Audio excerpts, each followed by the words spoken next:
I'm gonna be honest, at this point, watching what we've seen with Shinso over the past couple of episodes, I'd be perfectly content having an entire series dedicated with him as the main character and just seeing the adventures of where he started off to where he could go as a pro hero. Because at this point, even though at a first glance brainwashing doesn't seem like a very heroic power, that's just because we're used to authors making obviously evil powers for evil characters. But when we think about it, brainwashing in the right hands could be one of the best powers a pro hero could ever possibly want. The reason being is that if you're fighting a bunch of big bads and your equipment allows you to modify your voice, while also having a defense mechanism with the binding cloth that we've seen Eraserhead himself use, it's very interesting to see a character like that and how he very much is humble enough to admit that he's behind everyone else. But by the end of this match, after we see a very well-earned victory, I think everyone's pretty much agreeing, like, you're saying you're a lot of steps behind us, but you're very strong. But even then, he's saying, I need to be good enough that I can hold my own without others' help. He's definitely a character who has a long way to go, but watching this episode and the transitions throughout it, this character is one of my most intrigued going forward. I'm not going to say he's like my favorite character in the show right now because we've had more time to really see other characters flex their muscles, but without a doubt he's like in my top 5 right now for like the characters that like I want to see the most on screen. I love the idea of when you have heroes in this anime actually have equipment to either help and boost their abilities or actually counter maybe flaws they have. A character like Shinso is ridiculously powerful. He has the ability to, we get a great information about his abilities. The idea that he probably can't control large groups of people and he can't give his brainwashed victims very complex tasks, but he can give them very straight and narrow ones, which if you're controlling an enemy to use their abilities, that's pretty much all you really need to do. With his voice modifier, it allows him to basically sound like anyone he wants to by changing the vocal range by almost acting like different vocal cords, which is really, really cool. Even though he does have to speak towards them and they do have to like respond back,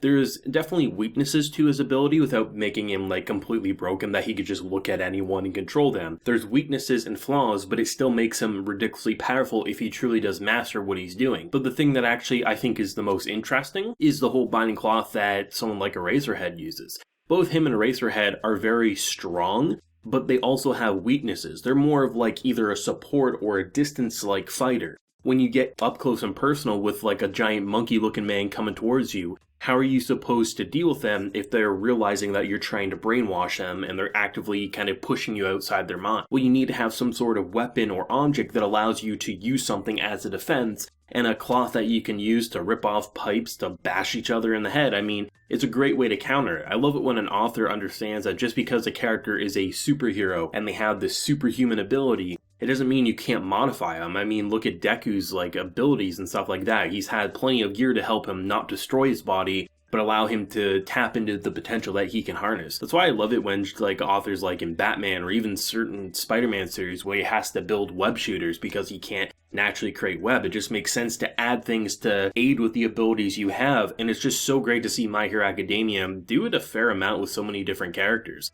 You could probably argue every character because everyone has something to help really unleash their true potential without actually destroying them or just giving them that extra boost. And that's really cool to see with a character like Shinso, who really did come in late, but honestly feels like he could be one of the best heroes given enough time and training. And honestly, from personality, being humble enough to admit that there are others better than him, but also maybe still not totally in that whole like he wants to have friends, but I think over time definitely could build up into that. It's just great to see that. But this was just one big match. It was let's capture everyone, and to watch how the overall strategy was being directed, I think is really interesting. Comparing the strategy we've seen with these characters back in, say, season 1 or 2, seeing it now, even though it's just a little mock battle, you can say if they lose, it's no big deal. But I like how these are characters who are making it feel like we're fighting villains, right? We can't just pretend because we're in school that they're our schoolmates. We have to give it our all. And watching the idea of someone who literally has an ability that you wouldn't think would be all that useful, you're basically just a frog.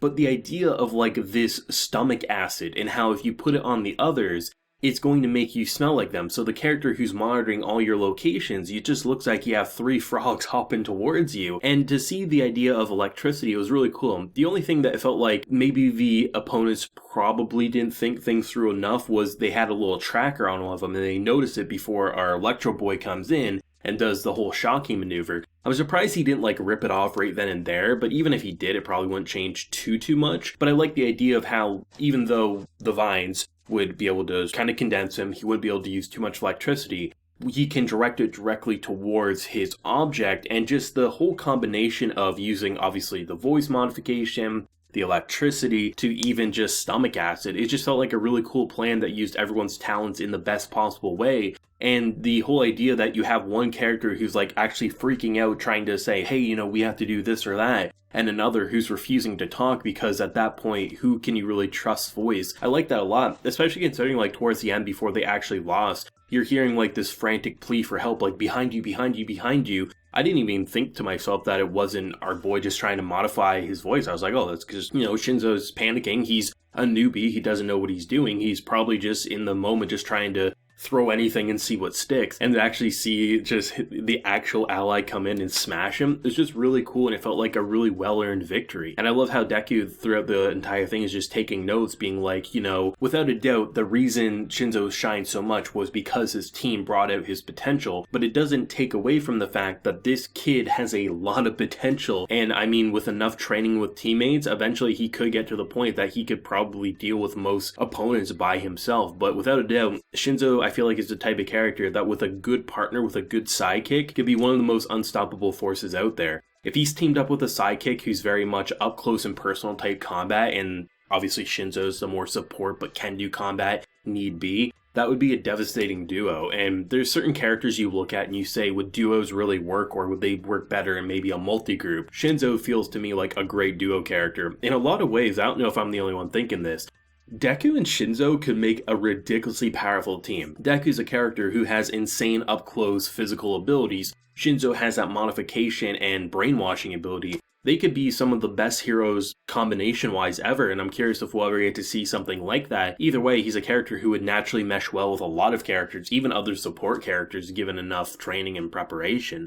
But it was just great to see this, and one of the things that really kind of took me by surprise was the stylistic choice with the overlay text. There was plenty of times it almost felt like a comic book coming to life, where you had these extra little, like, either it was a sound effect or it was the ability. It was just nice to see the number of times the text overlay changed and, you know, they added a 3D effect to it. There was just so many times I was like, oh, that's a simple effect. We've seen it off and on in My Hero Academia, but never this much, it felt like. So it was just a nice little extra bit of energy to make the episode pop all the more, while making me just feel like a giddy kid once again on Saturday morning watching my favorite show, right? It just felt so engaging, and I'm really interested to see how long these mock battles will last, because we're 4 episodes in, 3 kind of official episodes since the first one was a recap. I'm curious to see what the first core is going to have, if it's going to be mostly like this Hawk stuff. So it's like, I feel like we're probably going to be in this situation for another 2 or 3 episodes. It just kind of feels like, based on the pacing of this battle, if that's anything to go off of. And then probably focusing back on Endeavor and everything like that. But either way, I mean, Season 5 has been great. I mean, My Hero Academia is always great in some way. It's always fun at the very least, and this just felt like a really engaging episode. A great use of powers, great use of flexing that even if you've grown like really accustomed to the characters that you think you love, My Hero Academia has an easy way of bringing in characters who you might not have had the strongest impression of at the start, or even introducing a brand new one and making you say, oh, they're your new favorite character and you wish they were in every single scene. Let me know your thoughts down below. What did you think, and where do you think it might go with next week's episode and whatever the next mock battle will be? If you enjoyed the video, leave a like, share, support, and hit that subscribe button if you're happy new around here. So until next time, everyone, please take care and have a good one.